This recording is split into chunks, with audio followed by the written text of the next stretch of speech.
What's going on, everybody? Welcome back to The Real Down. I'm your host, as always, Jimmy Skinner. With me, as always, is Garrad Johnson. What's going What's on, brother? up? Yeah, I'm back. You didn't fire Wait, me after last week. no? It's because I didn't listen to it, though. So, Yeah. no, I All right. appreciate Well, we'll you just keep it that way. Yeah. handling that, but dude, I was feeling like crap. I still ain't completely over it, man. Well, hope you get better soon. Me too. It's You sound a bronchitis. little better. Yeah. Yeah, my wife still got it like really bad, but I felt good enough to finally get out fishing this weekend. Like, actually take the kayaks out and like really go have some fun. Yeah. Let me tell you, foot steering on the Hobie's where it's at. Yeah. It's so freaking smooth, man. Uh, Do you like everything at once? Like run a buzz bait or something or spinnerbait while you're foot steering around? like I didn't realize, like I could tell a difference, like my arm actually being tired because I got so many more casts in compared to, Hmm. I guess not. When you're having to like pause to work your steering and stuff. Yeah. I think the Uh, worst is when you're having to pause and you get a bite when you pause and you have to like try to coordinate both at the same time.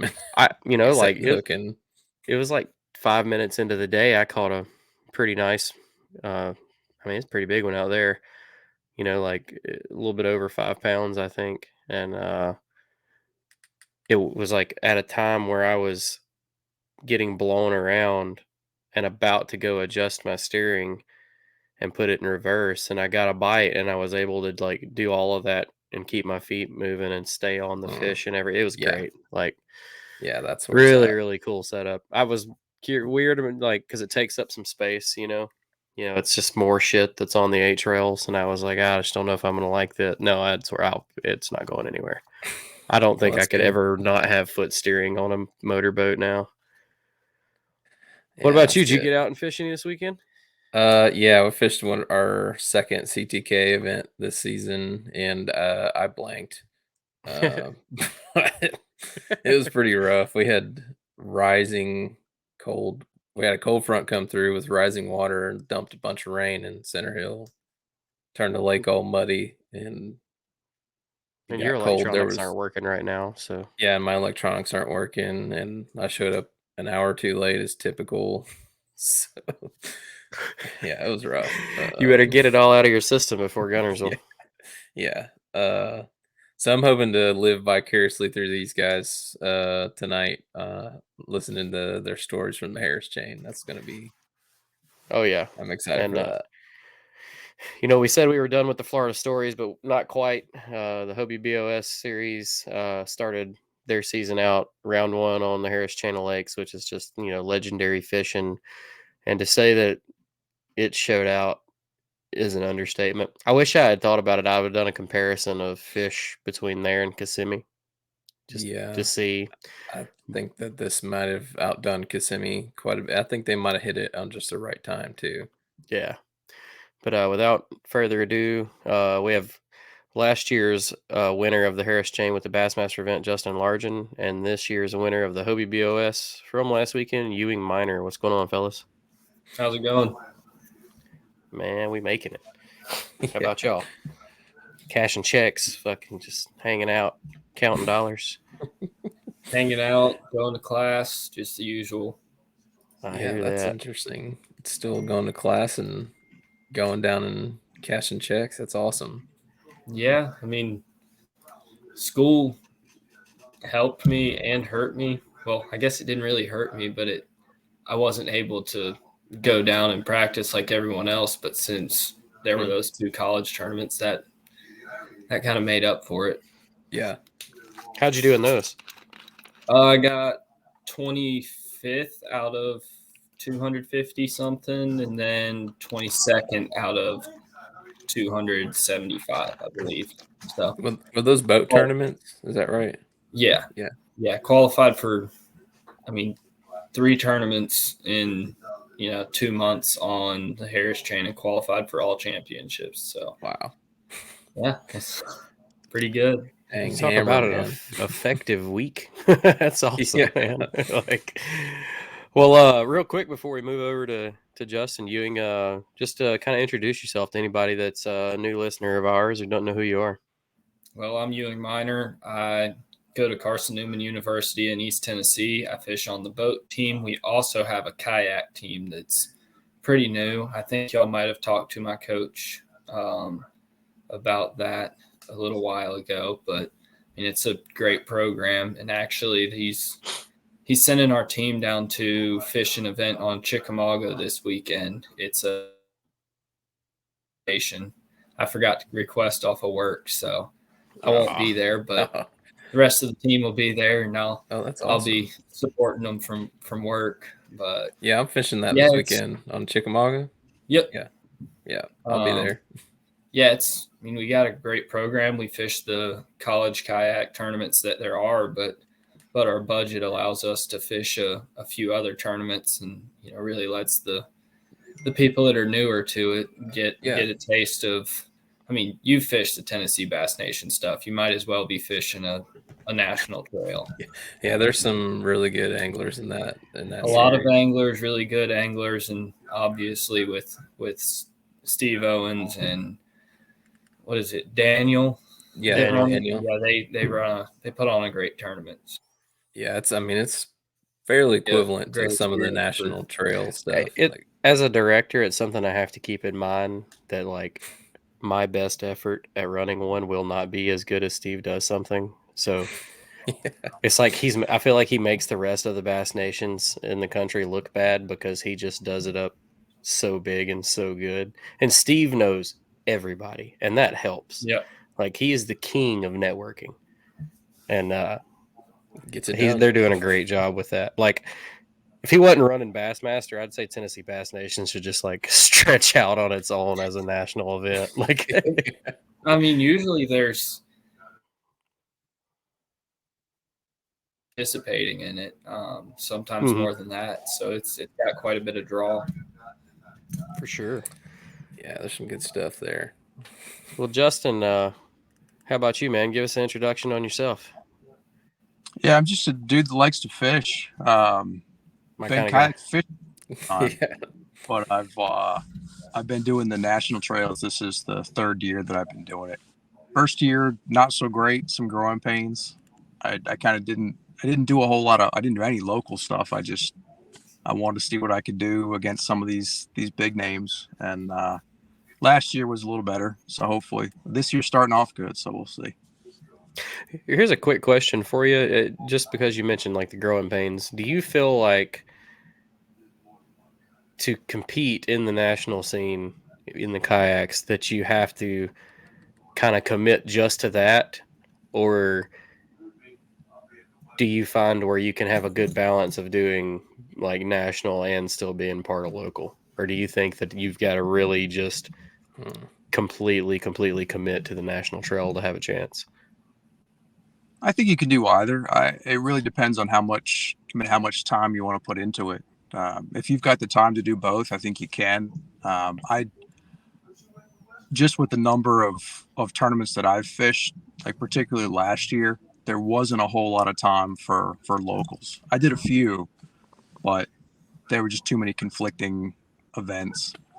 Right. So if the schedules line up, I mean, sure, you can still fish a lot of local stuff too, but it's I've tried to focus on the big ones. Makes sense. For sure. Yeah.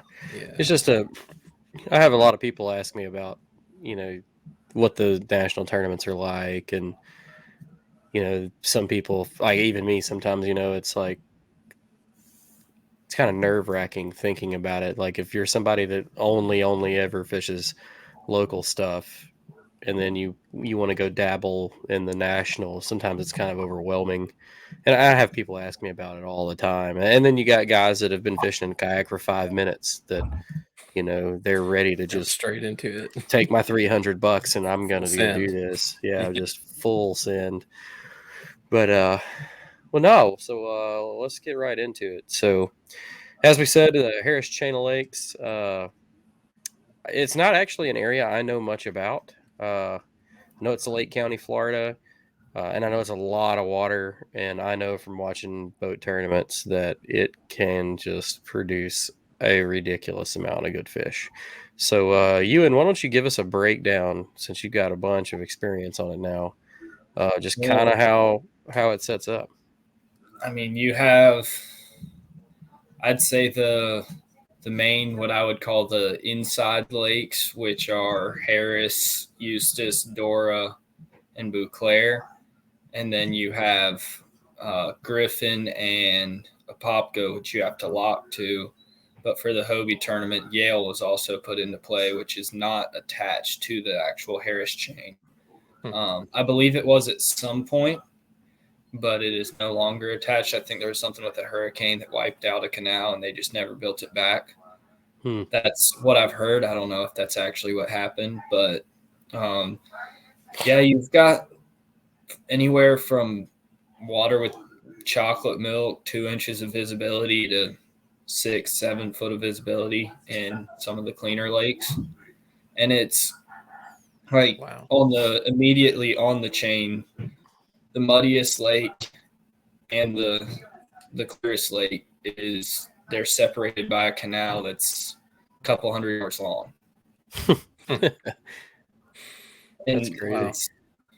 I think it's just more to do with the grass, because Bouclair is the clearest one. It has the most grass. So, I mean, as you would assume, for filtration, yeah. Mm-hmm. Is it just because we had like 3 weeks in a row we talked about Kissimmee? Does it give you a lot more like variations in depth and structure, or is it all relatively the same and your only differences are like water clarity and grass? No, you have out there's shell beds from, anywhere from 5 to 20 feet that you can fish. There's brush piles, rock piles. You can go up shallow, flip the Kissimmee grass. There's pads, hydrilla, anything that you could fish in Florida. There's that to fish, and there's even more. Just, you've got plenty of docks. If someone has a strength, they can at least go fish it. No guarantees it'll produce with the way that chain of lakes fishes. It's just, I'm sure you can catch them somewhere on the chain the way that you're most comfortable fishing. It's just lots of options. Yeah, you can find somewhere to fish your strengths, I guess. Yeah, but it's still, you might find something to fish your strengths, but there's 50, 60 different places to do it, and maybe only 2 of those will work.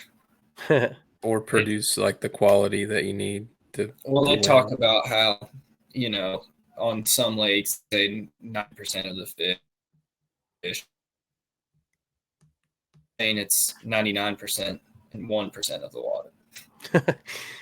That's just a stressful thing to think about. Well, here's another question right off the bat, Justin, if you want to answer on this.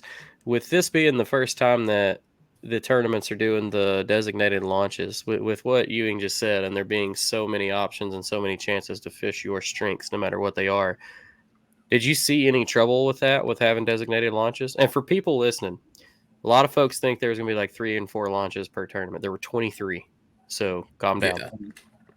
23, I think I almost counted 24 or 5 or something like that. Yeah, it was definitely. I liked it personally, and I didn't. There were more people where I launched the second day. I think there were maybe 5 of us the first day, and maybe 8 or 9 of us. I fished a different place the second day, but it was nice. And I was talking to AJ after the event. A couple of the guys were complimenting him on implementing that, and I know that was it had to be a stressful thing to kind of push that new rule, because you always run the risk of upsetting some people. But I think it was helpful here, because he actually found something that I found when I was just trying to fun fish last time I was down here, that the state, like the FWC website, lists a bunch of the launches that initially Hobie had as usable, but they're not anymore. It's an old list.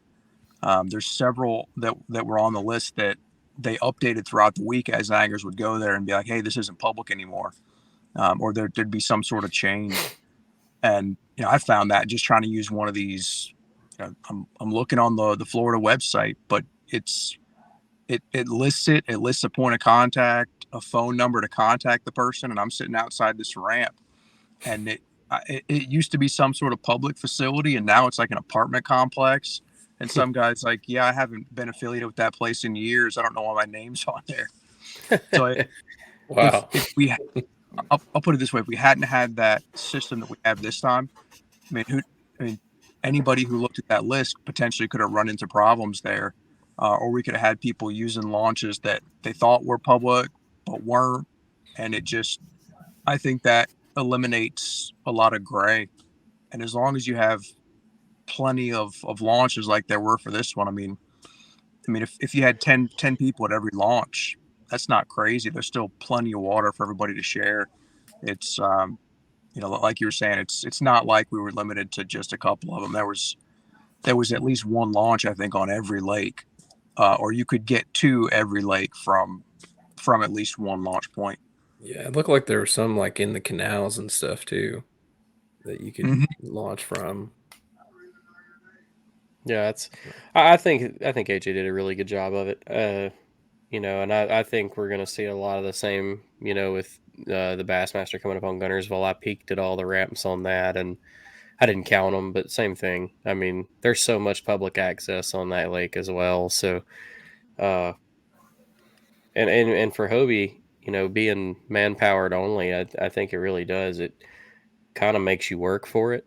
If you're the kind of guy that does like to get away, then this just, makes that even more so. You have to get away from the crowd and, think outside of the box to do it.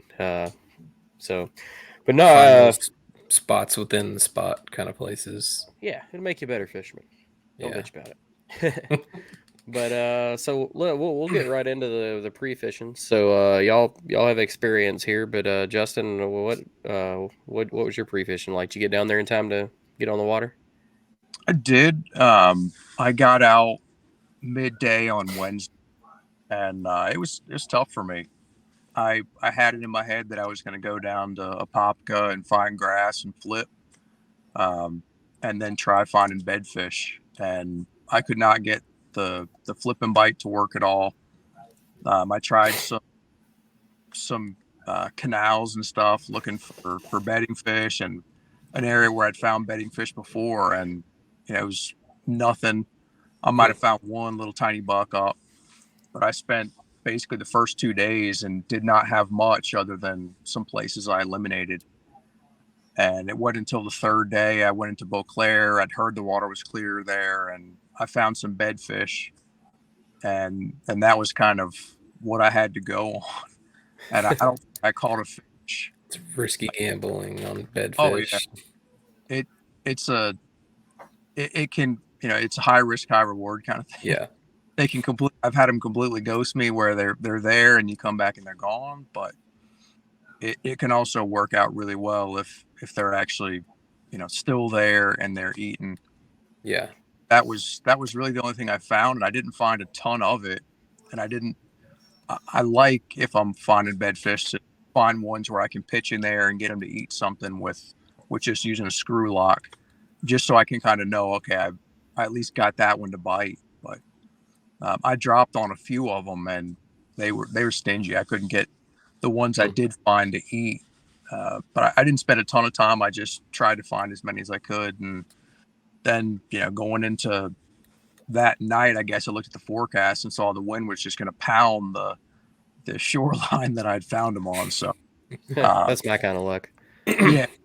Practice was I think the biggest fish I stuck in practice was with a chatterbait. I caught a 15-incher. Massive. So he saved them all for the event, so I guess that worked out. Yeah, I basically just, I thought maybe day 2 I can get on those fish in Beauclair, but day 1, I knew that it was just going to be there was nothing that I found in practice I was confident in, so I decided to fish something I had some history on, and I got lucky. Yeah. There. Well, Ewan, what about you? How did you approach your pre-fishing? I mean, I got down there Thursday. Well, I guess Friday at 1 a.m.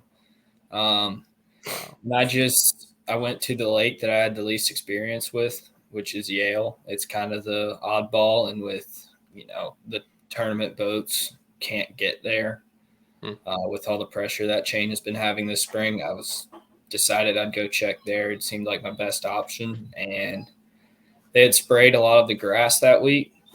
So it made that lake's mainly grass, and it made it really tough. I found a bunch of fish on shell, but no size. I mean, I had like a 16 and a 17, but I knew that wasn't going to do me much good. So I just went to a area that I had practiced for the college tournaments, and just never could get on it. And I knew what it was capable of producing, and it did exactly that. And we're gonna get into that because that's still very lightly put. So we'll hop into day one right here. So Justin, I'm not taking away. Justin, you had a phenomenal day and ended up with 99 3/4 inches. So tell us about your day one. Well, it was nothing like Ewing's, but it was the best day I've ever had in a tournament. Best I guess length I've put up. And I kind of went to a stretch I'd fished before, out off the bank just a little bit, not way. It's still shallow, but the grass wasn't as grown up in there. It wasn't as thick as it was last year, and I went down what I thought was the best stretch and didn't get a bite. And after about an hour, I just decided I thought they might be a little behind where they were last year. I mean, were there, I don't know, 2 or 3 weeks before the last year's Bassmaster. So I thought they might still be on the banks, and I just went up. The water was dirty. You couldn't see them, but I just pitched a stick worm, Missile Baits 6.5 inch quiver worm. I just started pitching that with a real light weight, putting it to the bank, places where I thought there might be a bed, and just fishing super slow. And so like trying to blind fish beds, basically. Exactly. Yeah. Just slow Florida fishing, just kind of forcing myself to, hey, we tried the moving baits thing and it didn't work. And I was just fortunate that I figured out as quickly as I did that it was a slow deal. And my first bite was a 21. And when its head came out of the water, I mean, it'd been so long since I caught a big fish.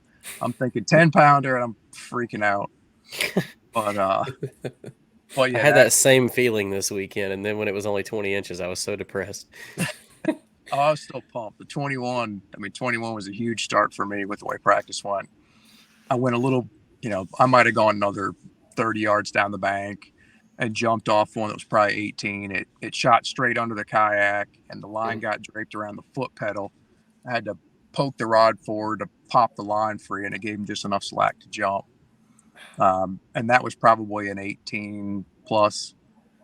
I went a little further, caught a 15, and I felt like I knew what I needed to do the rest of the day. And that's pretty much what I did for the next several hours. I went back down the same stretch that I had fished moving baits through, went tighter to the bank. And I caught one that was small, maybe 13 or 14 inches, and literally pitched right back in. I put the fish on the board, measured it, submitted the photo, released, and then went right back and made the exact same cast and caught another 20. So I know that was a bedding pair. Yeah. And it was just kind of, I don't know, it worked out really fortunate. There was another angler in there that was catching them too. So I decided to hit a different stretch, kind of. I think I had close to 90 inches at that point. So I was pretty happy. I was thinking if I could get 80, based on how practice went, it would be a good day. And, when I got to 90, I decided to go fish the wind-blown side, and I just picked up a chatterbait, covered water. And I got fortunate and ran across 2 more, 20-inch fish. And, then at that point, Ewing hadn't posted yet. Looking at 90, I'm pretty pumped. I mean, even after he posted his limit, I was still stoked to have what I had. It was. And that 18 would have put you over the century mark, though.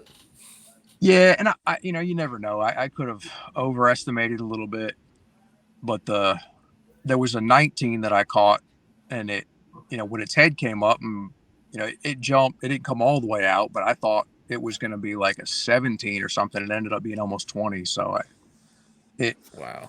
I didn't do a very good job of judging them. Yeah. But I really can't.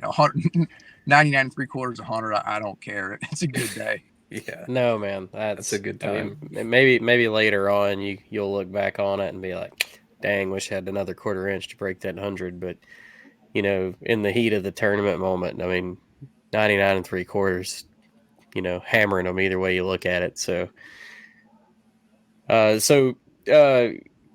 just tell us a little bit about you told us the worm. Just tell us a little bit about your setup you were using there. You throwing it on a fairy wand? What you throwing with? It's 7-foot medium heavy. It's quantum smoke. I like that medium heavy for I think I was throwing a 3/16 ounce weight, so it's relatively light. And that medium heavy 7-foot, I had it on 17-pound line, so it's probably about as light as you want to go down there. Yeah. Around any kind of cover, but for me, that's been enough to kind of get them out of the grass and whatever nasty stuff they're around. I don't finesse fishing in Florida. Yeah. I mean, and that gives guys like me hope. Yeah, I definitely wouldn't throw it on. I mean, I did throw a spinning rod at one point with braid. I think I had a 12 short leader on there, but most of what I was doing was just pitching that one rod. And I tried some beefier stuff. I tried flipping a D-bomb at one point, and for whatever reason, they really like that subtle worm. I don't know what it is about it, but when there have been times for me when that subtle stick worm just outproduces something that's bulkier. It still blows my mind that how far we've come in fishing tack and fishing tackle, and a straight, very basic piece of plastic, whether it's a stick bait or like a TRD, just still does it. I just don't understand it sometimes, but yeah, keep them with you. Well, go ahead. I was going to say, there's been a lot of money won on stick baits, and it's just so simple. Yeah, it just keeps going. I mean, keeps producing. I'd never leave home without them. Some of the biggest fish too. Oh yeah. Well, so Justin was killing it. Had his hopes up high, 99 3/4 after your pre-fishing. You were stoked, and then here comes Mr. Ewing Minor, just dropping the unholy hammer on day one of this tournament. So walk me through day one, brother, and then I'm gonna share this photo of your big fish. So on day one, I started on this spot. There were probably 30 kayaks at my launch. Ooh. But dang, I went right, they went left. Did you get that feeling like, oh God, what do they know that I don't know? Or were you like immediately confident, like, thank you, Jesus? I was well, when we were launching, I was thinking how many of these people found this spot. Yeah, like how many people are going straight to my stuff. When they started going the other way, I knew they were going to Bouclair, and I was happy about it. I was y'all go ahead. I've been there, done that.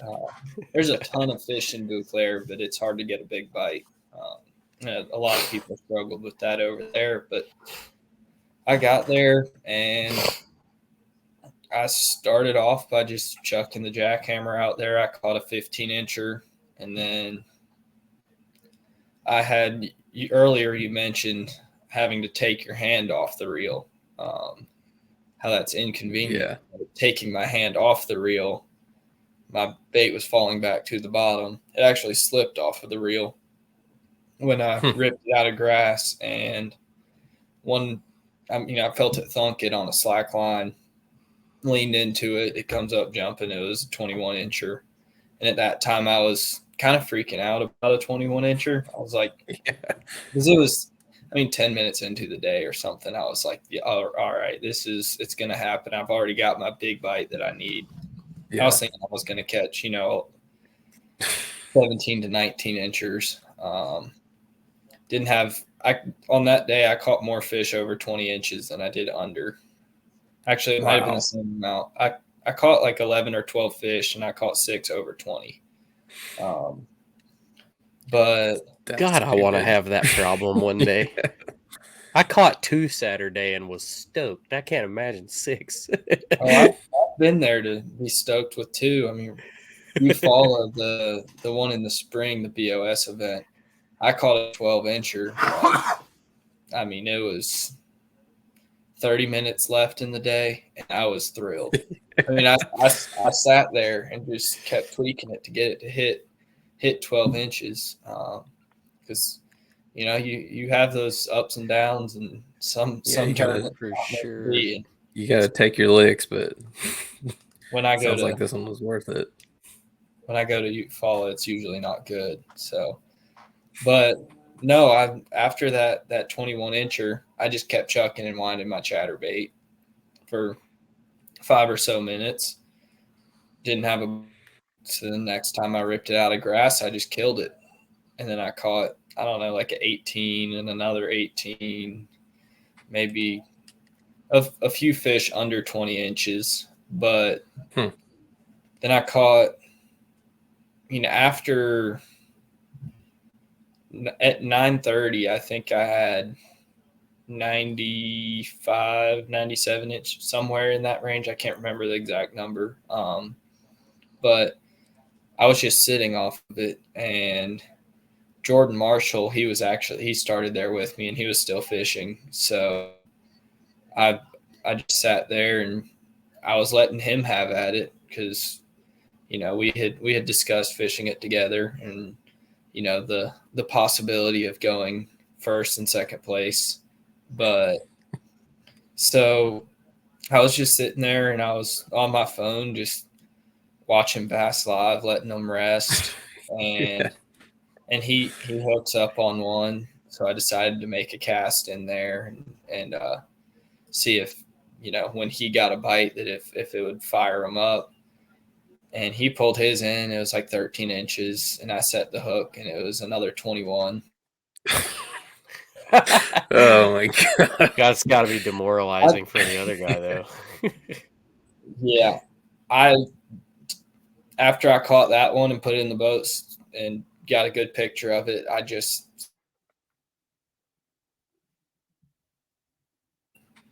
I don't think I made another cast until he left, because at that point I had 9. I think that was when I had 98. But then I'm just sitting there, and Steve Fields pulls up, so I go take a couple more casts and caught a 21 1/4. And then I was like, all right, I'm over 100 inches. I'm done. I'm just going to sit here. And kind of guard your spot a little bit. Yeah. Just, it's a popular area. Didn't want anyone sliding in. Even a bass boat doesn't matter why they're there. Just don't want someone catching them. But sat there a little while longer, and then Justin called up to 99. And I was like, all right, that's kind of scary. Maybe I can get rid of one of these 18s. I mean, just like clockwork, I took 4 or 5 casts and set the hook. Well, I guess I ripped it out of grass like I had been, let my bait fall back to the bottom, and I go to reel again. So I never felt it bite it, and it felt like I was hung up on grass, and I was just trying to get it out of the grass, and it shook its head. It just started winding, and it never jumped, so I thought it was a catfish. Just the way it was fighting, it was really weird. It kind of rolled around some, but I got it up to the surface. Hook popped out, got the net under it, and that was the 24 1/4, and that put me at 107 at that point. Yeah. So what did that call out for you? Like an 18? 18 something. Wow, that's a massive call. I have never seen a fish with a head profile that big. Oh, yeah, that thing. Its jaw looks like it's so much further back on its body. then it tapers off so fast. It's still 24 inches. And what do you think that one weighed? 8? It was 8.4. I weighed it. Yeah. If it was pre-spawn, it probably would have been high 9, low 10. Yeah. Yeah, that's insane. Big old body on it. Yeah, it was. It even not having a belly, it was just thick all around, all the way through its tail. Yeah, I saw another 24 that somebody had caught, and it looked completely different. Like yours had a huge head on it and like a little lighter color, and that one was like super dark. And that's all on where it's living. Mine couldn't see 3 inches in front of its face. Yeah, it was sitting there, sitting in the grass and dirty water. But yeah, that one. Yeah, see, that one looks totally different. Well, you can see right next to the kayak. That's exactly why it's looking like that. That grass. But even like the head profile, it looks totally different than that. Well, the different lakes will have different body builds of the fish. Yeah. So it's interesting different because genetics and all that. Especially after seeing, bass boat tournament, people weighing in these fish, and you hear about where they caught them, you can tell where people were catching their fish. And after day one of looking at the leaderboard, you can not exactly tell, but you can pretty much see like, all right, they're either fishing this lake or this lake just by, a fish that lives in a Popka is going to look completely different than one that lives in Dora. Yeah. Just from their environment. I mean, most chains of lakes are pretty similar, but I mean, you're faced with completely different conditions in every lake on that chain. Yeah. But yeah, after that fish, I sat there until really the last minute and just thought about how a boat would probably pull in right after I left. So I made a few more casts and caught a 21 and got rid of a 20. So, I mean, it was just kind of one of those days I couldn't do anything wrong. It was going my way. And I was just calling 20s. That's insane. Because I wasn't sure what the next day would bring. Right. You know, if you're going to pull up and there was a bass boat tournament that blasted off earlier and there's 2 boats sitting on a place. So I wanted to get as much as I could on day one. What'd you think your bag weighed? I'd say around 30 pounds. I know I didn't have a fish under 5. One was probably right at 6, but the other 21s were a little bit skinnier, but probably still in that 5 to 5 3/4 pound range. 30-pound sack, man. 108.5 inches. Absolutely. That's one of those, and Justin probably would agree to it. You can't even be mad at that. Like, that's a hell of a day. Yeah.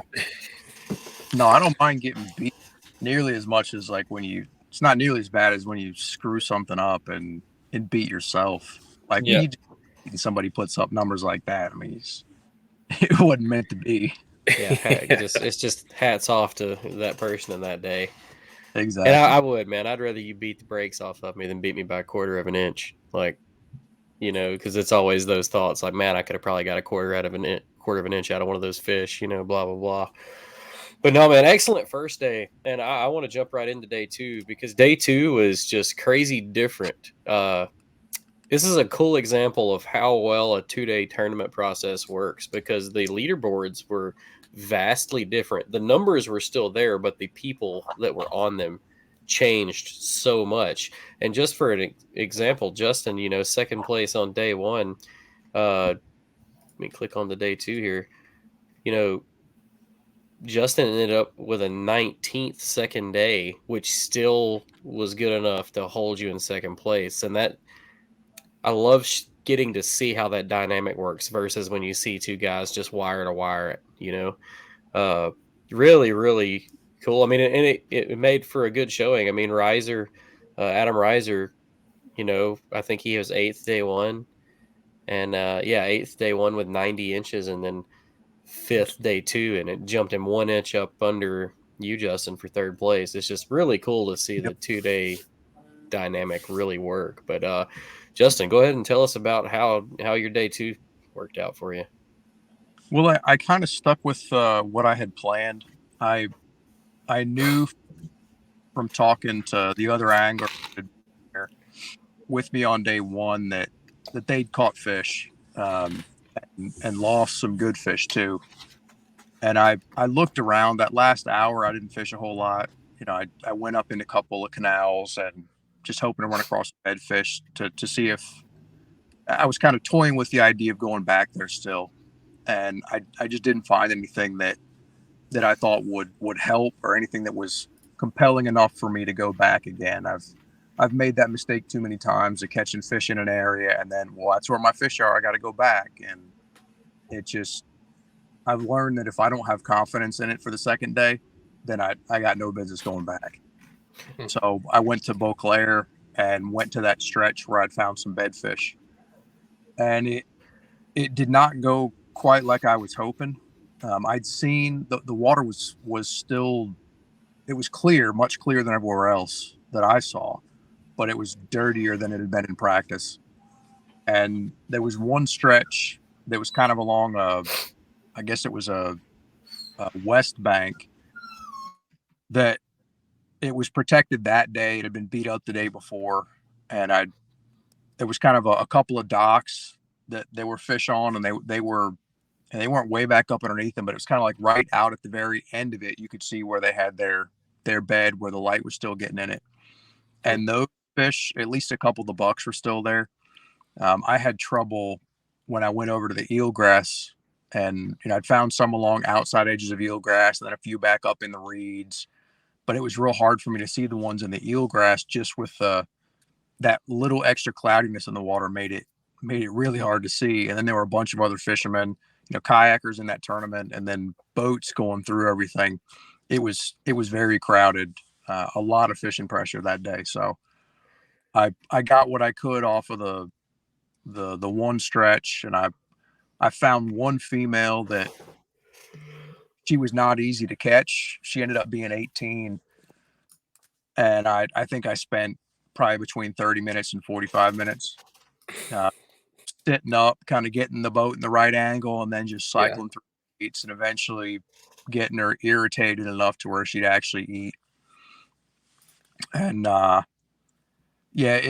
another angler came by and asked, hey, how big is it? I'm like, it's not big enough, but not for that I. But when I had a bunch of 12 and 13s, it's the whole day I'm just thinking, you don't get too many opportunities to put up a giant bag on day one and be in a position to have a good finish. And my goal was just don't blow it. Don't blow it. Let's try to get it. And that's the mindset. After that 18-incher, I made another pass through, and there was a kid that he was probably a teenager. I think he lived in one of these houses, and there was a stretch that had around these docks. There was some eelgrass right on the bank, and I guess it was like a retaining wall, like a seawall, and then a little bit of a gap, and then eelgrass, and there were some fish in that. And he was basically just walking from dock to dock fishing them. So I didn't want to go in and on him and try to catch those fish. So I ended up just spending a bunch of time in the eelgrass, not able to actually see anything. And finally just pushed back. I mean, I was basically just bulldozing through the reeds, standing up and paddle, and just going back, trying to find stuff that other people wouldn't push into, just looking for, one fish. I got fortunate and found a 19 that I thought was at least 17. It was real similar to that 18. Just it didn't spook. It hung around, but it took forever to get it to bite. I eventually had to catch the male first, and fortunately, when I did that, the female started to get a little more aggressive, but it's still, even after I caught the male, it took at least another 15 minutes before I could get her. And then I was feeling better. I think at that point I had close to 80 inches, which was kind of my target. I felt like if I could get 80, I would hopefully be in check range. Yeah, still have a good chance. Yeah, I mean, there were just so many people that had. I mean, I think there were over 10 anglers that had 90 inches the first day, or better, and I think 50 that had 80 plus. And with the type of fish that are in that chain, I felt like anybody could put like Ewan had that first day. Anybody in the top 50 that had a day like that would have a really high limit, or too high 2 day total. Yeah. So but after that 19, I felt a little bit better, and I decided, I think that was 130 out of the rest of the day. I'm not going to make a cast until I see one that's going to help me, and I just kept bulldozing through reeds, getting on the inside, and I finally got in a stretch. I don't know how many thousands of tilapia I saw. There were tilapia beds all over the place. Wow. Yeah, that's crazy. And out like a sore thumb. Every once in a while, a lot of them the tilapia are like a bright white, kind of like blended sand. Every once in a while, there'll be a dark one that for a second looks, you think, oh, is that one a large? But I eventually got back in an area where it was just, I think it was too thick for the boats to push back into it, and it was crystal clear, and it was a patch of lily pads back in there behind the reeds that was maybe, I don't know, 15 yards long and 5 yards wide, something like that. And when I paddled up to it, I saw one spook out of it, and then I saw a male. The female had been like on the pad edge, at least several feet away from where the bed was, but I made a note of where it was sitting, and then just kind of worked my way all the way around the rest of that little protected pocket, and then came back around at a better angle, stayed off of it, used the power pole in the back, and one of those, I forget what the brand of it. It basically had a 6-pound anchor on the anchor wizard on the locking me in place. And fortunately, that one was a little stupider. It only took maybe 3 casts to get the buck, and then and it, not a giant, but it was it's still a good fish. Yeah, I didn't realize quite how big it was until it started to pull. But I think it took about 3 casts to get the buck, and then I pitched back into where I thought, even though it was clear, I was trying to stay far enough away that I wasn't spooking it. So I couldn't see it the whole time, but I saw, I had it sitting in there kind of just dead sticked, and then twitching it in the middle of the bed. And then when I swam it off the bed, I thought I saw the female kind of get aggressive and swim towards it. And next cast, she ate it and just started swimming through the reeds. And when I leaned into her, I could tell it was a little bit better than I initially thought. And 20 and a half. And then I was yelling and screaming. I was pretty, at that point, I was getting paid. I figured, I don't know, there's so many good anglers in these fields. I know from experience, it is, you just don't count on anything. And, you don't count the chickens before they hatch, kind of thing. It for sure. You can think you're doing great, and then people will post a bunch of big fish after the leaderboard shuts off. So I felt like I did enough. Hope, I'm hoping for a top 10, and it really wasn't until the award ceremony that, as they're cycling through, I didn't get called in the 15 through 11, so I'm thinking, all right, there's a victory. And then I didn't get called 11 through 6, so I'm thinking, okay, I'm definitely 5th. Sounding better and better. I'm expecting to hear that 99 inches on day 1, and I'm not 5th, and I'm like, what? I almost looked around and said something like, "Whoa," but and that's the same kind of deal, 4th, and then I realized, well, dang, I'm gonna get a trophy, and I still thought I was gonna get a 3rd place trophy.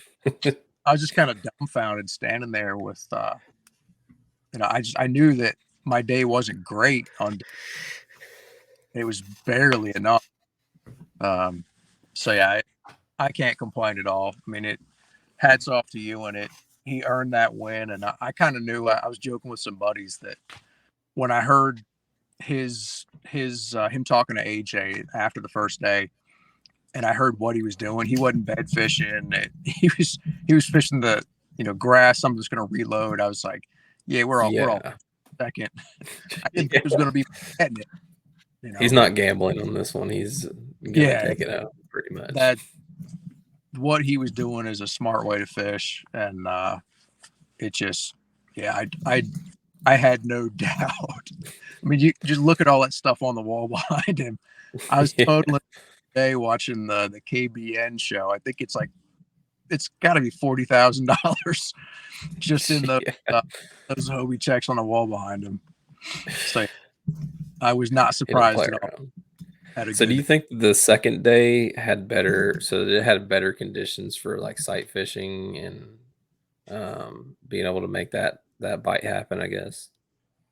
The stretch that I'd found, and probably most places, the wind laid down, so it was. I wasn't even going to try it I was in a small protected area the first day, and it was still choppy and nasty in places. So you could probably find a canal somewhere and sight fish, but the only ones I found, it wasn't a smart game plan for the first day. Right. Makes sense. Well, good job, man. You still, like you said, you overcame the, a little bit worse day fishing. You still had a phenomenal day with 87. 87 on the dot, and good enough to take home second. Your 2-day total 186 and 75. It kept you 1 inch ahead of Adam Reiser with 185 and 3/4. So he's one of those guys that had a good second day. Yeah, he was one that he flipped the leaderboard around for himself. Yeah. So take us into how you closed it out. Well, I was just went back to the same spot, and before first cast, there was a school of needlefish came over the grass. The fish started going crazy. Then I don't know, 5 to 10 minutes before first cast, a bass boat ran over the grass, and they quit doing that. First cast, I start throwing, nothing. Another bass boat runs over it, and it was just that was the story all day. Early on, I backed off a little bit, and I was kind of just fishing the very edge of it at that point, but I caught two that weren't even like within 15 yards of the grass. They were both over 19 inches. I don't know why they were out there, but they were. I guess probably just bass boats running over their heads. They don't like it, but I mean, people can say that the wind not having the wind messed it up, but I saw what the fish were doing when they would have a break from bass boats running over them. But I mean, it's 15 to 20 minutes before you get after a bass boat running over. Having a bass boat run over your spot every 10 to 20 minutes, it just makes it really tough to get bit. So would they acknowledge you before they run over your spot? No, not at all. I was going to say, how close are, obviously they're running over close enough to casting distance. I could have, most of them were probably, just outside of casting distance, but I'd say throughout the day, at least 15 to 20 boats, I could have landed my jackhammer on their front deck. I mean, not just, it wasn't like they were cruising along 40 miles an hour, like running 60, 70 miles an hour across the grass flat. Jesus. They're just mad. They heard some college kid come down there and dropped a 30 sack, and none of those douchebags know how to do that. I guess so. But no, they were probably more mad that I was fishing that spot, and it's obviously a very popular place. It's a really good spot in a area that's known for producing big bags. So they had to know the grass there, but Florida natives don't really care about if they're or not. But after those 219s, really just struggled for a long time. I picked up a worm and filled out my limit, but they were all small. I didn't get a bite over 16 inches on a worm. Ended up just going back to the jackhammer, and I caught a few, not great size fish, but not terrible throughout the day. And at the very end, where all of the bass boats had started making their way back to the ramps for weigh-in their tournaments, I guess. Yeah.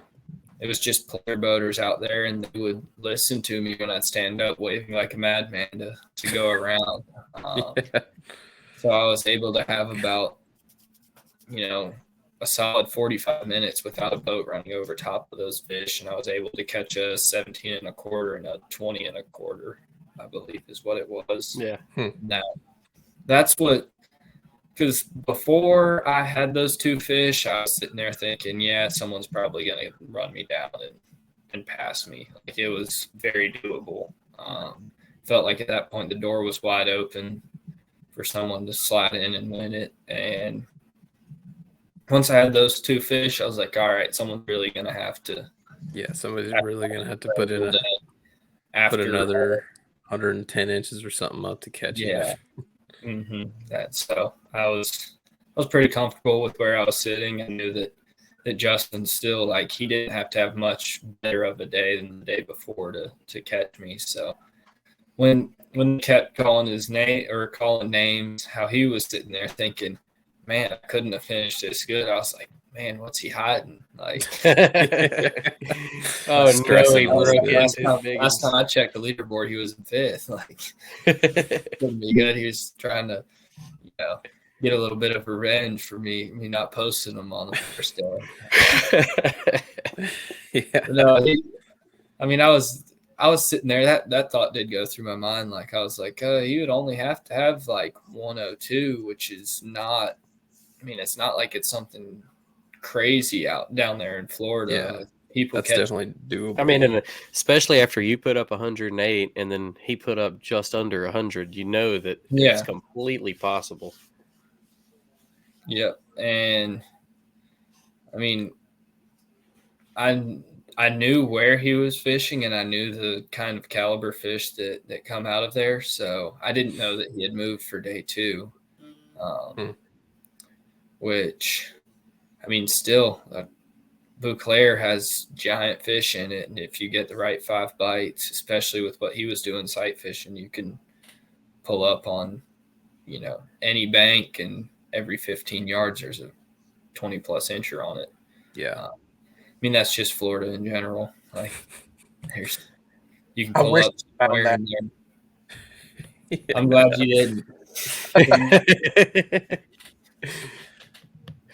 No, that's awesome. Well, good job, man. Overcoming the adversity of assholes. I mean, I can't think of a better way to put it. I mean, I know, like, me personally, it would have just made me so mad. Like, I would have probably, like, I can think on a level head for a lot of it. Like, okay, bass boat hits it about 20 minutes before I'm going to get a bite. But the just constant rhythm of it, I would have probably bailed on that spot, at least to go looking for something, And I had fished around that area quite a bit, in January when I had those college tournaments, and I knew I didn't want to be anywhere but there. It was kind of like, I was like, but I was sitting there thinking, okay, I need to call like a 16 or something. I was like, I really need to, I don't know anywhere else I can catch a fish of that caliber. It's like, I know they live here, they're here. All it takes is a boat not running over it for a little while. And also, I knew if I left it, someone else would slide in. Like, it wasn't, oh, let me leave and come back. It's, if I leave, I probably can't come back. Yeah. So you really had to stick to your guns. Yeah, like, I didn't have a choice. If I wanted to fish there, I had to stay there all day. And how big of an area are we talking about? Like 50, 60 yards. Oh, wow. Wow. You think if you were in a bass boat that they would have done the same thing, like run straight by you like that? No, probably not. I mean, I don't know what they were thinking, honestly. Yeah. And that's just kind of disrespectful, I feel like. But to show how small of an area, I've got a snapshot of my graph. All the X's are touching each other. I don't know if you can see those lines, but oh my Lord, it's just a black dot that's in the middle from all the lines. Yeah, I didn't move a whole lot. I mean, it looks like you took like an Etch-a-Sketch and just went back and forth right to in the the middle. same spot. That's what I was doing. It was just a 360 instead of Etch-a-Sketch. But yeah, I mean, it's not like I wasn't the only thing different I was doing as far as my fishing was pausing the jackhammer after ripping it out of the grass. It's more about the spot than the presentation, but it definitely day one kind of proved that, I mean, those fish do get hammered. So it's doing something a little bit different made a huge difference. So like when you're talking about reeling it, ripping it out of the grass, so are you like reeling it into the grass and then kind of letting it get hung a little bit, or like I was fishing deep grass, so I would throw it out there, let it fall to the bottom, start reeling it. When it would, get hung up in grass, I just rip it out real quick and just let it fall right back to the bottom. So what kind of setup are you throwing to be able to rip it out of grass like that? It's just a 7'1" medium heavy. Has a little bit softer tip, but it gets into the backbone pretty quick. Yeah, good for when you snap it out of grass. You can't just have a extremely parabolic rod. Yeah, and it's just gonna absorb that shock basically.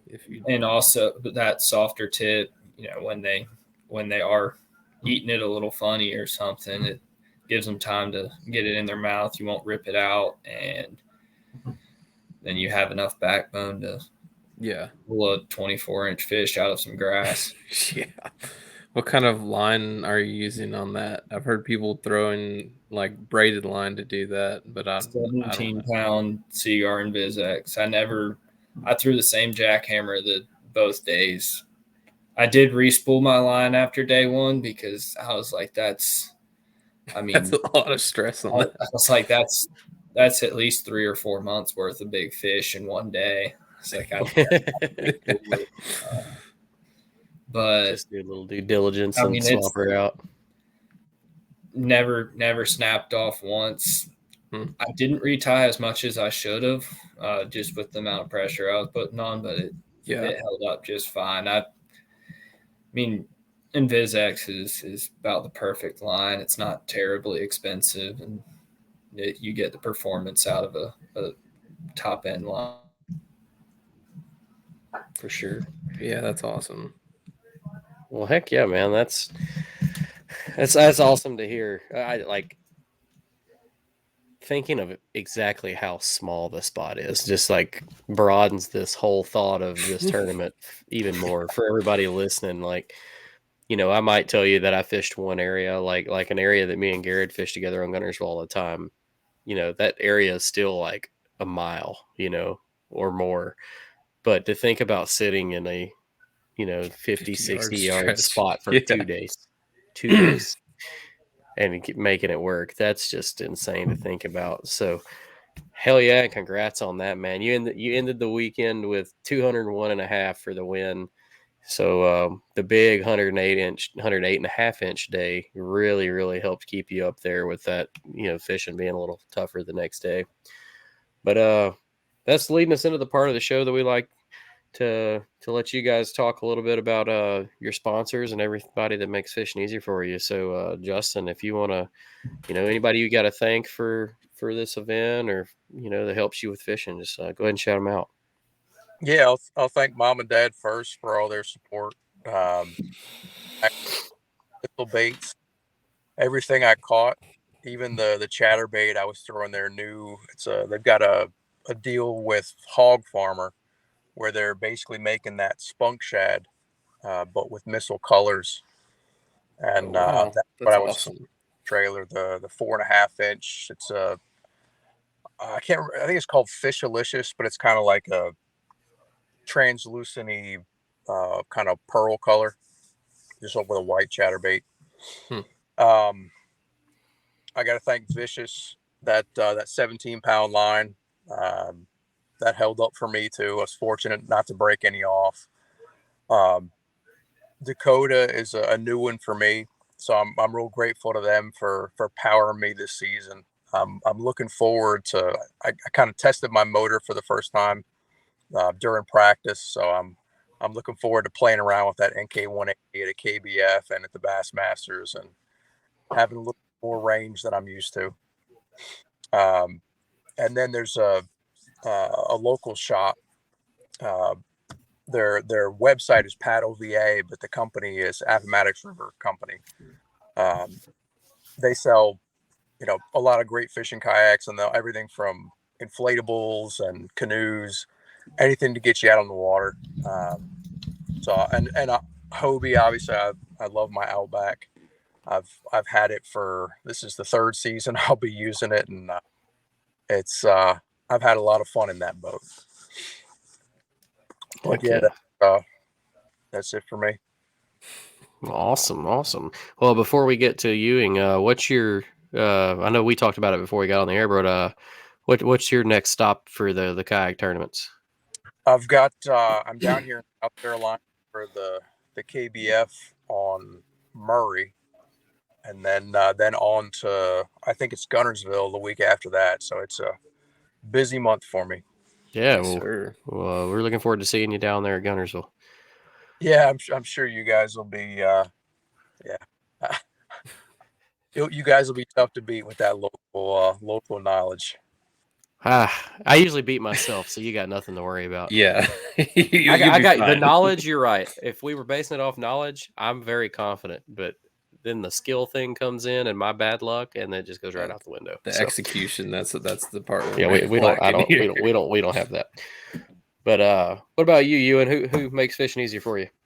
I mean, dugout bait and tackle has been great since day one. They're the whole reason I've gotten into this level of kayak fishing with, Jane Koza letting me use that kayak for the first two events. And since then, I mean, anything that I need done with my kayak, whether it's electronics, a little bit of warranty work, whatever it is, he's always on it, and they do great work down there.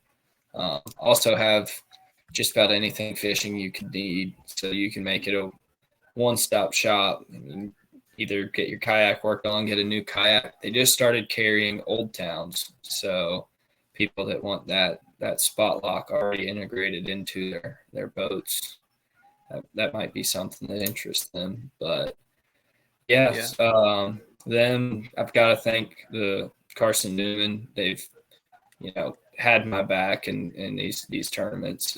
It's been the kayak team. It's getting new. And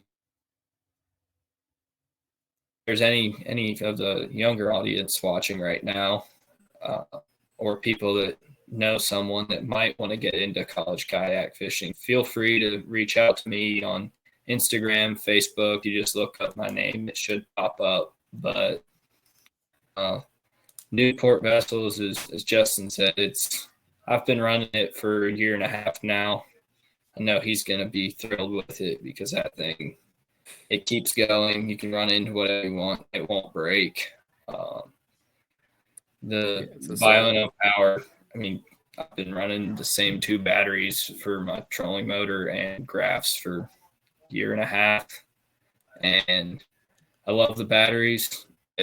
I've noticed a significant difference in the images that my graphs produce since the previous unnamed company that I bought their batteries. But Bioenno batteries are top notch, man. Yeah, they're great. Yeah, no, they don't. They are very bad. Like, they have like zero tech and time in the case, but where it counts, I think they're probably one of the top battery companies in the country, and not a lot of people would know that. I haven't had a single issue out of them, and if anyone was wondering, you probably shouldn't submerge them. They probably don't recommend it, but if you do happen to flip, they will make it through. Wow. Yeah, and Seagar, Fluorocarbon, Z-Man does a lot for our team, so gotta thank them since did catch them all on a jackhammer. And Revo sunglasses. Been rocking them since the first year that I started fishing the major kayak tournaments, and super light, comfortable, and especially in that Florida tournament, it's bright and sunny down there. They don't call it the Sunshine State for no reason. For sure. Yeah, I think I've seen like half the field come back with raccoon eyes and sunburn all over their bodies and stuff. I was only out there for 3 days. There were people out there, the whole week, and I can't imagine. When I was there in January, it was a lot cooler. Didn't get as burnt, but yeah, even with 50 SPF, redhead can't handle it. Yeah, well, I feel that ginger life, bro. I know what you're talking. I gotta cover like every inch of my skin to. He literally does, man. Only thing you can see are his fingertips and like maybe his nose, like on my face or something. Yeah. Yeah, that dude's completely covered when he's out there. Well, that's awesome, guys. Well, we appreciate y'all so much taking the time to come hang out with us tonight and tell everybody about the tournament, and both y'all having freaking awesome weekends and then those 2 great days. But we thank y'all so much, and we hope to, and I'm sure we will. We've had both of you on before, so I know we'll have you on again. But best of luck to y'all on your upcoming events. So, Ewan, what's your next one? For sure, Caddo. I might hop in Gunnersville. It's not too far, and I have spring break for that week of Caddo, so I might just stop on the way down at Gunnersville and just go in blind, see what I can catch. There you go. Go in blind, catch another giant check. Yeah. I've never fished that place in the spring, so I don't know. It's all been in the fall. Yep. Before Harris Chain, Gunnersville was home with my biggest bag in a kayak tournament. Yeah, so he's got that working for him. So here he comes. That was in September. Sign up if you don't want. All right, yeah. Don't sign up. Unregister right now. Let's not even show up. I haven't signed up yet, so I may not now. I'll just fish there's 2 local events going on. I'll just fish those instead. But no, again, guys, we thank you so much, and good luck to your upcoming, events and the rest of the season, and hope to have you back on. Thanks for having us. Yeah, for sure. No problem. Y'all have a good rest of the night. Good luck, and we'll see y'all. See you. Awesome. Yeah, man, I hope that one day, whether it's tournament or not tournament, I throw up 108 inches. Yeah, that's just insane to think about. 30-pound sack, even like bro. a 95-inch limit is hard to come by. Well, around here at least, but man, like breaking that 100-inch century mark. I was feeling real confident. Went to this place, first fish 20, next fish 20. I was like, oh my God, I'm finally gonna have one of those days. And then I never caught anything else. And I found out I misheard my buddy. I thought he told me that they had planned on going out the day before to the spot that I went, and they didn't, but they did. So he had been showing me all these fish they had caught. They all, like, everybody caught one over like 3 or 4 pounds. A bunch of good so long kayak. I was. Yeah. I texted him and I was like, man, I caught some great ones, but my God, the bite was just so sporadic. And he was like, well, we were beating on them yesterday. And I was like, oh, well, shit. But yeah, it's crazy though. Harris Chain, I really wanted to hit it last year right after Kissimmee, but at the time, and I just couldn't make it happen. And again this year, just not be able to get down there. But I'm going to make it next year. I think that might be my destination trip because, if most of us that listen to this show, you keep up with the bass boats. Florida has just been showing out. Period. Okeechobee showed out. Kissimmee Chain showed out. Harris Chain showed out. 30-pound bags almost every day out there. And this maybe somebody different, but it's like 30. Somebody's catching a 30-pound bag. And this is a kayak tournament. There were 1,500 fish caught at the Hobie event alone. 155 anglers and 1,500 fish. That is nuts. Yeah. Good fishing. I think that's over. Yeah, that's almost over 10 fish a piece. Yeah. It's like 9 point something, whatever. But absolutely crazy. And then I'm going to run over some of this. So Tourney X is working again, so I got us some tournaments to go over. The first one on the list was the Hobie Bass Open, so we already know our first, second, and third: Ewing, Justin, and Adam Reiser. But just to go over some notes that my wife made. So Shane Williams in 16th caught a 23.5. Jason Isaacs in 40th caught a 24.25. Russ Kennedy in 82nd caught a 23.75. Brett Walker caught a 23. Jody Queen caught a 23. John Brooks, 23.25. And then Seth Willoughby, who ended up in 95th place on day 2, caught a 25.5. Like, that place put out freak fish all weekend. You just can't how beat many that. over 20, but I think almost everybody in the top like 50 had a 20. Yeah, there was. I was just glancing at it. I was trying to pay attention to the guys, and I was going to try and count that, but there was an absolute stupid amount of fish 20 inches and up caught. It is just insane. And I mean, and that those notes that I just read off, none of those were under 23. So I mean, Ewing had a sack full of 21s. There were ridiculous amounts of good fish caught. I can't stress that enough. But no, so for the first time of the year, we will move into the tournament recap. So first up on the list, you just sit there and smile. But first up on the list was the Tennessee Kayak Anglers trail stop on Norris Lake. 31 anglers. It's a 3-fish tournament. First place, Luke Graham with 56. Second place, Joshua Russell with 55. Third place, the man Josh Sharp with 51.75. It's pretty solid limits for Norris. Yeah, I don't know much about that one. It's like basically a giant highland reservoir. Like, it's a huge lake. I'll check it out. It's like, I think it's second to Kentucky Lake for the biggest lake in Tennessee. Oh, damn. Yeah. So moving on from there, we have the South Carolina Bass Nation Kayak Series on Lake Leowie. We're going to go with that. It was a double dip event with Queen City Kayak Bass Fishing. 32 anglers, 5-fish limit. First place, Jonathan Yoder with 88.75. Second place, Shane Mills with 83.5. Third place, Bennett Knoll with 81.75. Next up was the Queen City event that was happening at the same time. 55 anglers in that one. It was a 4-fish limit. Same winner, Jonathan Yoder, but with 71.5 for his 4-fish. Second place, Yi Hang with 71.5, and third place, Jeremy Heath with 67.25. Moving on from there, we had the Yakka Bass event on Lake Orville in Lodi, California. 120 anglers out, so California's got the numbers again. Yeah, that's a big event. Oh yeah, 5-fish limit. First place, Joseph Tax, 76.25. So that's a tough day. 76 for 5 fish. That's not good fishing. But that's first place. First place. Wow. Second place, Danny Miller with 74.75, and third place, Mike Ensign with 74.25. One of the dark horse guys getting up there.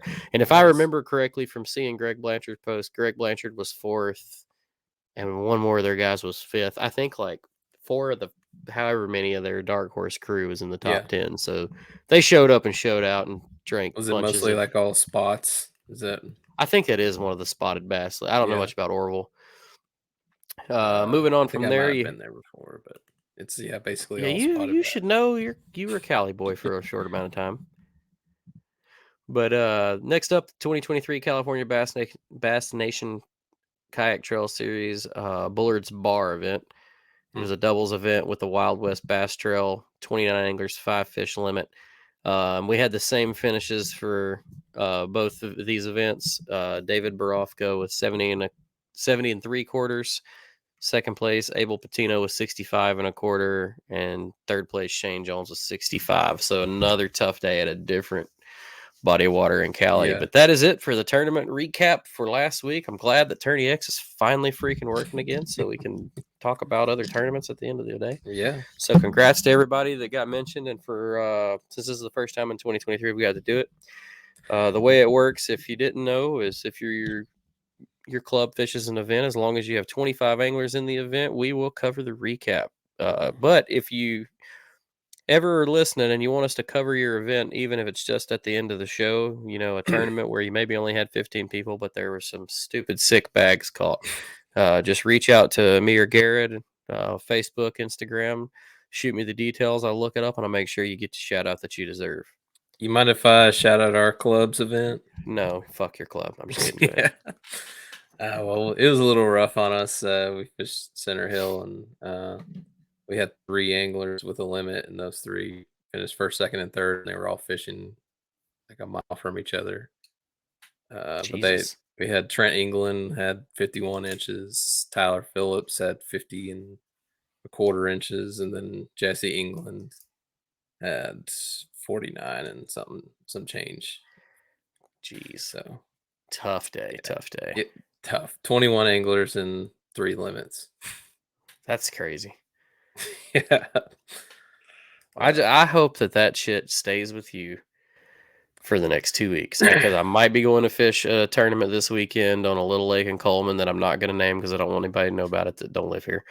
And yeah, well, Center Hill is one of those lakes that's super sensitive to rain, I guess, like runoff, and it'll jump like 20 feet in a day almost. It seems like, I think during the event the water rose like 2 to 3 feet.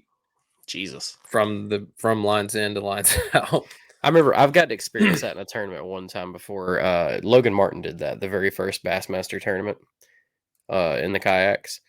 It rose 3 feet in one day, and that was like, I'm sure I've seen it in the boat before, but I guess it didn't make as much sense in the boat, but in a little paddle kayak. I know I was motored that day, but either way, in a little plastic kayak, 3 feet of water raising a day, you really notice it. Like, it's insane. Well, yeah. Anyways. What else you got for us, man? Anything else you want to hit? That's about it. I mean, I'm gearing up for the Tennessee Bass Nation on Chick this weekend. I think we'll probably have 60 or 70 guys in that event. Nice. I'm sure Chick will show out. Yeah, I think it's been fishing pretty hot lately, and I'm gonna try to go down Friday and get my confidence back a little bit from. It's gonna be funky. It's supposed to be in the 80s tomorrow. Yeah. And then it's gonna pump a cold front and some rain, and then it's gonna try to clean back up by the weekend. Yeah. So it's the time of the year, the fish are moving up, so they're not getting pushed that far back off when there's weather changes. And I could even notice that this weekend. Like, we had a cold front, the fish are still in the area, fed up, full eggs, ready to do the deed, So yeah, but we'll be in between moon phases, right? Like, it kind of. I haven't actually looked. I need to look. Like, the full moon is coming, but it's not till. I think it's not till Guntersville. So I'm sure Steve put that on that. See, I have trouble fishing full moon tournaments. And it's probably because of how I fish.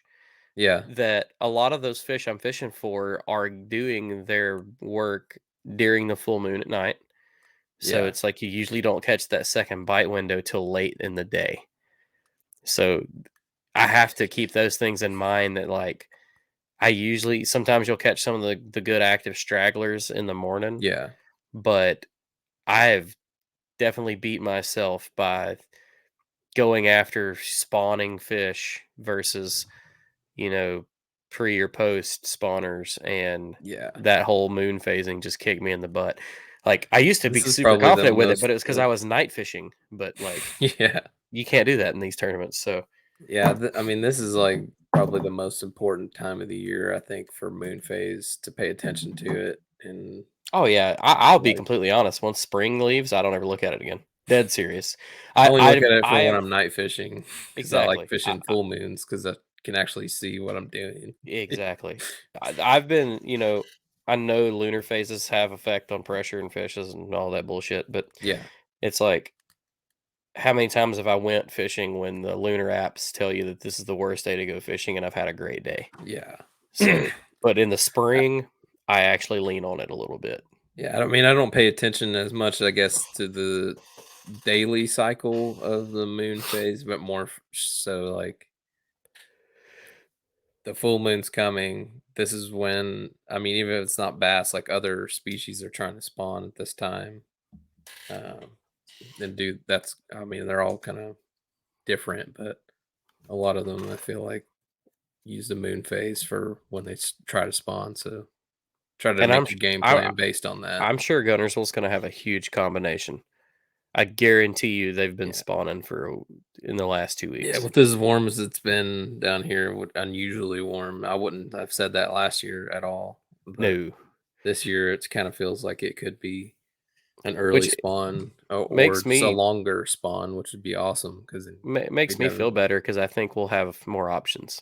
I Yeah. think, especially in our little area, like we have opportunities for staging areas, push out areas when they go post spawn. Yeah. Yeah. So when we fished it last year for the KBF, they were like in one spot. Like Yeah. that was it. And I found that out the hard way. You stayed, I went searching, and I should not have. Yeah. I found one good one, but that fish should not have been there. Wasn't it like an 18-inch spot or something like that? Like an 18 and a half or something? 19 3/4. It tied my biggest spot. That's stupid. Yeah. I tied my biggest spot 3 times last year before I broke it. And it's funny. I didn't know this till the other day, but the guy that he took me fishing with him in a tournament, and I caught my PB spot with him. And then he took me fishing to one of his creeks he wanted to explore, and I caught my PB smallmouth. So that's probably why he didn't take me fishing anymore. But yeah, you need to hit that guy up. That's how you get your man. He's the one that's talking me into fishing this tournament this weekend. He said he's on a bite that no one else will be doing out there. So and it's something I like doing. So I'm not gonna say it because some of those dudes listen to this. But where are you gonna be this weekend? One of the Coleman Lakes. Okay. I won't say is which it like one it is. Like a tournament? The Coleman Kayak Anglers. It's their season opener. I fished 2 of their events last year. I got second and third. I told myself I would actually fish the whole trail this year and pay into the AOY and try and qualify for their classic. I took their tournaments absolutely not seriously last year. No pre-fishing, showed up blind and had fun, and I did really good. So I'm thinking about just approaching the whole season that way. Same approach. So, I've went on 2 fishing trips, caught 320s. I'm not Ewing, but so far my fishing year has started off with confidence, which is great because I struggle in the springtime. Yeah. As much as I like it, until I can get on fish on bed, I suck in the spring. I can't catch them when they're starting to move up. I can't catch them when they're feeding up for it. Until they start their bedding cycle, I can't catch them. And I've been doing pretty good this year for only 2 trips out. I haven't been doing anything different. I've been locking a jackhammer in my hand. And what's funny is I felt stupid throwing it, and now I don't. I was throwing a fire crawl jackhammer with a crawl trailer and was like, this is the stupidest thing I should be doing right now. And I started wrecking them and was like, okay, well, never mind. Well, that and a crankbait. I picked up crankbait again. That's the bait on my list this year. Crankbaits and Ned rigs, 2 things to work on. And Ned rig still ain't worked yet, but I picked up a new crankbait, and I saved the Ned rig till the summer. Yeah. It's just so hard for me to throw the Ned. Right now, obviously, I'm not. I tied it on, threw it, and then stopped. But it's all about power fishing right now. I'm hoping. I know what the bite's going to be doing down there this weekend, but I would love for something to change it and it be an A-rig thing, because I'm ready to get on them on an A-rig again.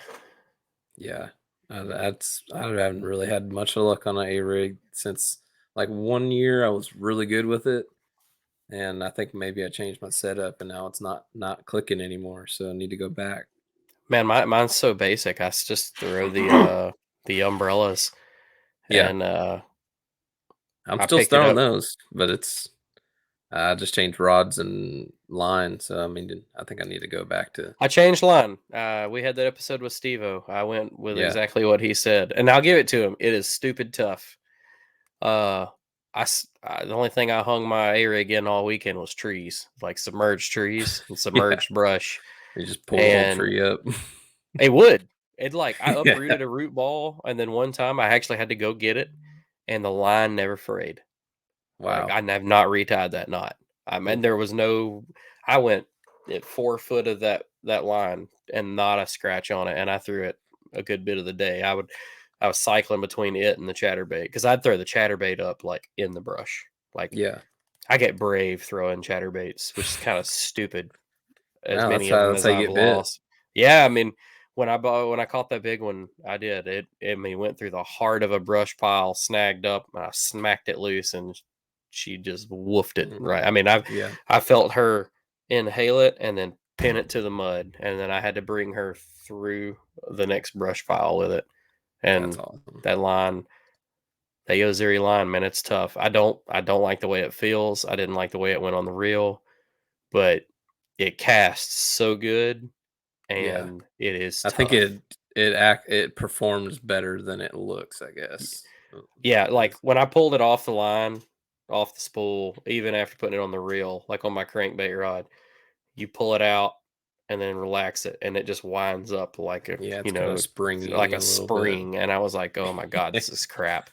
Yeah, but I still have not retied that crankbait one time, and it is still not frayed. The knot still has not popped, and I've had that crankbait jammed up in some stuff, and it has not changed. That's what I was trying to say. Like I did that all last. I think I went 5 events without retying a crankbait or square bill that I was just grinding through rocks and stuff. That's what I've been doing, man. I've been. I like Strike King. I don't get fancy with crankbaits. I've always liked Strike King square bills. I always throw a KVD 1.5. I've got, I don't know what, it's been so long since I opened them, I couldn't tell you what they are, but they are deeper diving, basically 1.5s. And all I've been doing is throwing them in like, I think they'd go up to probably about 7 foot. And I just dredge them into the ground. And as soon as I feel them like throw mucking them into across, like 4 foot and just like up to 7 foot, I can get it to go down there and touch the muddy bottom. And I was just letting it dredge the bottom, and then I'd stop, lift the rod straight up to help it float, get out of the stickiness, and then I'd rip it back down. And a couple of trips in 2 different areas, and it's been working. So giving me a little confidence to go back to throwing crankbait. It's funny too, because I'm throwing them on my cheap Dobbins rod. They're on my $100 Dobbins rod, and I got a $300 crankbait rod, and I like it on the $100 rod. Yeah, I don't know if you even need it expensive. I mean, I have an expensive crankbait rod, but I think I've had better luck with not expensive ones. It's a glass rod. I bought it for chatterbaits because everybody recommended it for chatterbaits. It's not for how I throw chatterbaits. Yeah. So if anybody's looking to get a Champion 765 glass, give me a call. I'll sell it to you. Yeah, I got a bunch of stuff. Hit me up too. Yeah, I'm going to Garrett's house Sunday to stock back up on all the tackle that I just purged. Yeah. My purge is going to be a big purge, like a lot of stuff. But anyways, we're getting pretty off track here. No, it's okay. It's nice to close the show out a little bit more fun. But we thank everybody for coming and sticking with us this time. Glad to be back. Hoping maybe by next week I feel all the way better and I don't sound so nasally and feel like doo-doo. But yeah, well, we all hope you start feeling better too. I'm gonna have to because I'm fishing.